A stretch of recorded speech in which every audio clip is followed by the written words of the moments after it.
उस वक्त आपसे मुखातिब हूँ जब हिंदुस्तान में शायद ही कोई घर ऐसा हो जो अपनों को खोने का गम में मुब्तला न हो। जो बच्चे हैं वो इस फिक्र में मुब्तला हैं कि अब उनके यहाँ कब नंबर आएगा। ऐसे माहौल में पूरे हिंदुस्तान में ऐसा लगता है हर तरफ अंधेरा है। रोशनी अगर कहीं दिखाई पड़ती है तो शमशान घाटों में चिताओं की रोशनी हमारे दिलों को हिला रही है, टहला रही है। लेकिन ऐसे में मोदी और उसकी सरकार अपनी बेहिसी और अपनी निकम्मेपन का सबूत इस हद तक दे रही है कि उसे यूपी इलेक्शन की आज भी फिक्र है। इलेक्शन कैसे जीता जाए। पूरी तारीख उनकी अपोजिशन से पावर में आना, पावर में आके सारे इंस्टीट्यूशंस पे कब्जा करना, मुल्क को खोखला कर देना, सिर्फ एक फार्मूला, मुस्लिम दुश्मनी। हमसे नफरत करके और सिर्फ नफरत करके वोट हासिल करना। ये कोशिश बंगाल में भी की इन्होंने, लेकिन सलाम है बंगाल के लोगों को, हिंदू और मुसलमानों को, वो इनके जाल में नहीं आए। नतीजा यह है कि बंगाल हारने के बाद भी शिकस्त आज तक नहीं मानी है। अपने दलालों से, अपने एजेंट से, अपने एसोसिएट से और एजेंसी से आज भी वहां के मिनिस्टर, वहां के एमएलए उनको जेलों में डाल रहे हैं और अपने एमएलए को सरकार, सेंटर की सरकार करोड़ों रुपए उनकी हिफाजत के लिए रख रही है। ये कैफियत इस मुल्क में हो चुकी है। अब यूपी का इलेक्शन 8-9 महीने के बाद है। अब उसकी तैयारी है इसलिए कि राम मंदिर का वादा था, पूरा कर दिया। लिंचिंग करके मुसलमानों को दहशतज़दा कर दिया। सब कुछ तो कर दिया। अब क्या करना है। इकानमी तो बूट चुकी है, मुल्क तो टूट चुका है। इंसान जो इस मुल्क में अपने प्राइम मिनिस्टर को सब कुछ उम्मीदों के साथ लेके आया था, उसकी उम्मीदें तो खत्म हो गई हैं। तो अब यूपी का इलेक्शन कैसे जीता जाए, उसकी चिंगारी एक छोटे से जजीरा, जो सबसे छोटा एक यूनियन टेरिटरी है जिसको लक्षद्वीप के नाम से कहा जाता है, वहां से शुरुआत की है। आपको मालूम है लक्षद्वीप केरल के पास बहुत से छोटे छोटे जजीरे हैं, उनको मिलाकर लक्षद्वीप आइलैंड कहते हैं। कुल उसका रकबा जो है वो 30-35 स्क्वायर किलोमीटर का है। 98% वहां मुसलमान रहते हैं।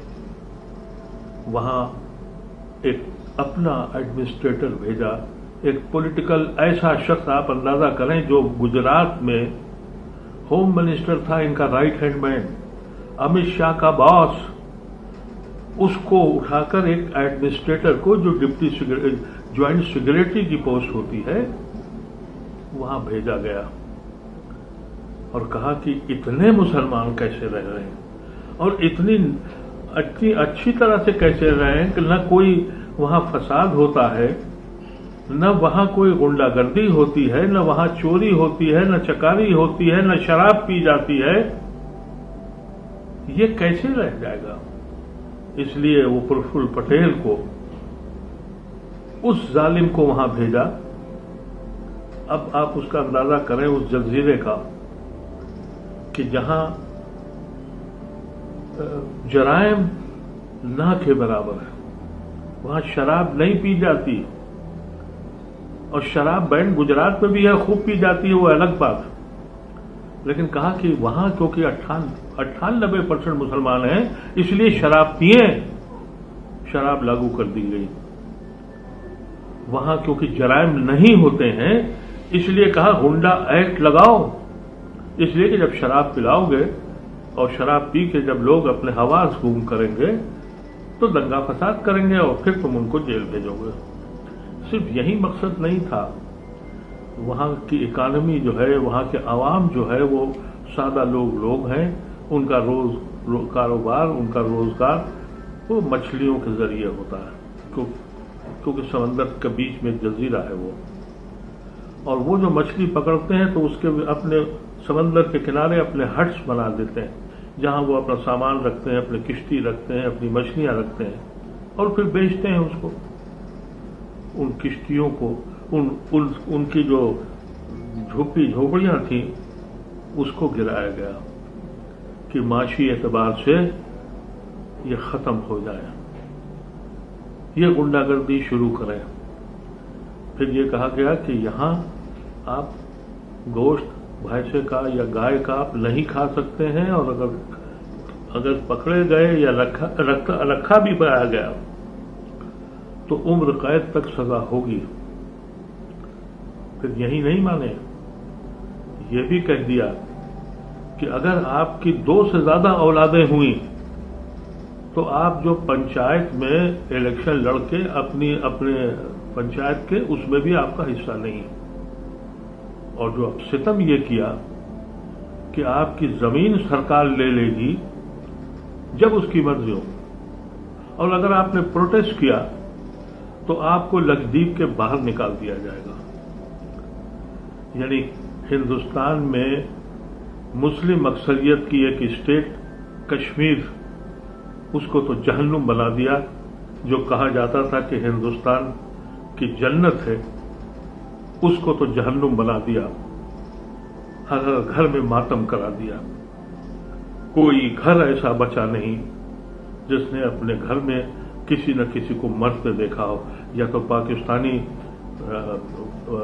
वहां के जो आतंकवादी हैं या हिंदुस्तान की फौज है। हर शख्स ने अपने घर में मातम किया है। अब ये छोटा सा जजीरा जिसकी कुल आबादी 70,000, उस पर भी चैन नहीं है कि ये मुसलमान कैसे रहें। मणिशंकर अय्यर ने एक बार कहा था मोदी साहब के बारे में, लोगों ने बड़ा एतराज किया, लेकिन अब मैं कहता हूं कि मणिशंकर ने बहुत ही महदूद और बहुत समझ बूझकर बहुत कम अल्फाजों में कहा था। ये उससे ज्यादा, ये नफरत से भरा हुआ इंसान इस मुल्क के पड़ाखे उड़ाने के लिए तैयार हो गया। मुझे अफसोस है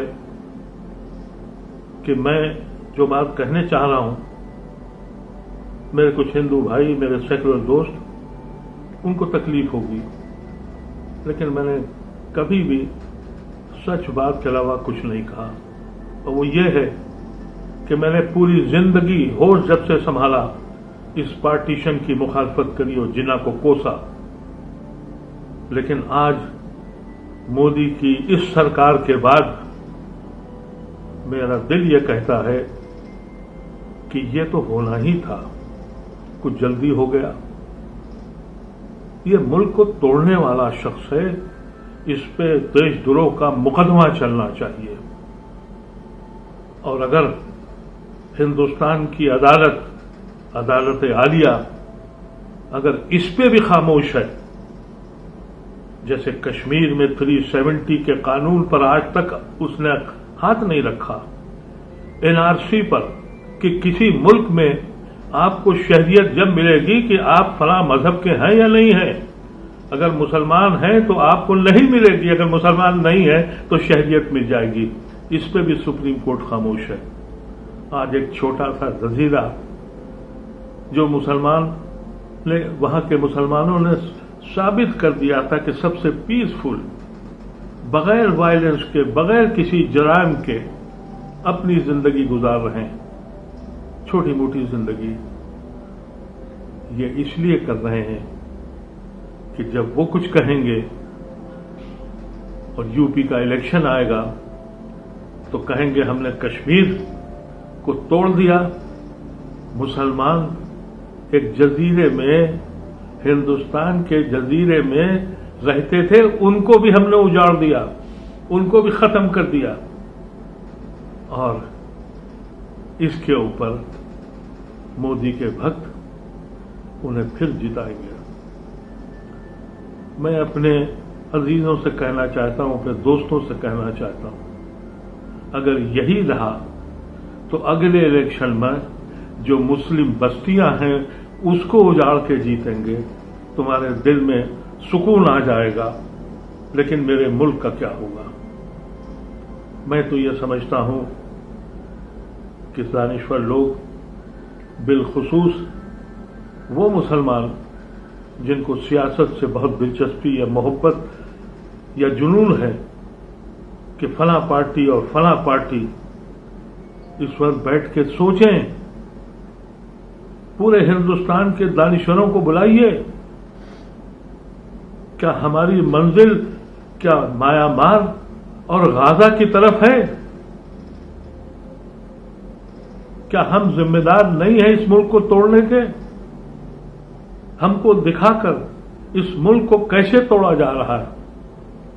اور اگر سپریم کورٹ ابھی بھی سنجھان نہیں لیتی تو پھر کیا آپ سپریم کورٹ کو یا عدالت کو یہ کہیں گے کہ ہاں ہمیں ناز ہے اس حکومت پر، اس عدالت پر؟ میں تو آج جتنا مجھے دکھ ہے، میں سمجھتا ہوں کہ میں کبھی اتنا مایوس نہیں ہوا تھا۔ اس حد تک کوئی جا سکتا ہے اپنے ملک کو تباہ کرنے کے لیے، اپنے ملک کے شہریوں کو برباد کرنے کے لیے، صرف اس لیے کہ وہ مسلمان ہیں؟ کہتے ہیں ڈیولپمنٹ ہوگا، ہم وہاں شراب خانے کھولیں گے، ہم وہاں ریزارٹس بنائیں گے۔ ارے کتنے جزیرے ایسے ہیں ہندوستان کے پاس جہاں کوئی آبادی نہیں ہے؟ مالدیو کی بات کرتے ہیں، مالدیو میں جہاں ریسورٹس بنے ہیں وہاں لوگ رہتے نہیں ہیں، الگ جزیرے انہوں نے ڈیولپ کیے ہیں ریسورٹ کے۔ لیکن ان کی سمجھ میں کیا آئے گا جو کووڈ کو گوبر سے اور شراب پیشاب سے ٹھیک کرتے ہوں، جہاں میڈیکل ایڈوائز جو ہے رام دیو دیتے ہوں، ان کی کیا سمجھ میں آئے گا سوائے ایک کہ یہ جو نفرت سے جھلسی ہوئی آتمائیں ہیں، دعا کریں کہ یہ زمین اس سے پاک ہو جائے۔ ان کو صرف الیکشن چاہیے۔ آپ یقین کیجئے کہ ہندوستان کی خوش نصیبی تھی کہ جب یہ آزادی آئی اس وقت یہ دونوں حضرات نہیں تھے، نہیں تو یہ ماؤنٹ بیٹن سے مل کے نہرو کو سرکار نہیں بنانے دیتے۔ یہ ان سے مل جاتے کہ بھئی آپ آزاد مت کریے، ہم آپ مل کے سرکار بنا لیتے ہیں۔ محبوبہ مفتی سے بھی انہوں نے بنا لی تھی۔ اور یہ جتنی سرکاریں آپ دیکھ رہے ہیں یہ سب خریدے ہوئے لوگوں کے ساتھ بنائی ہے۔ میں اپنے مسلمان بھائیوں سے کہنا چاہتا ہوں کہ الیکشن کو خدا کے واسطے کوئی جشن مت سمجھیں، یہ تیاری یو پی کی الیکشن کی ہے، آگ وہاں لگائی گئی ہے، دھواں یہاں پہنچے گا۔ ان الفاظ کے ساتھ میں صرف یہ کہنا چاہتا ہوں کہ میری زبان یہاں نہ کم سمجھا، یہاں کوئی نہ سمجھا مجروح، ہم اپنے ہی ملک میں اجنبی کی طرح رہے۔ شکریہ۔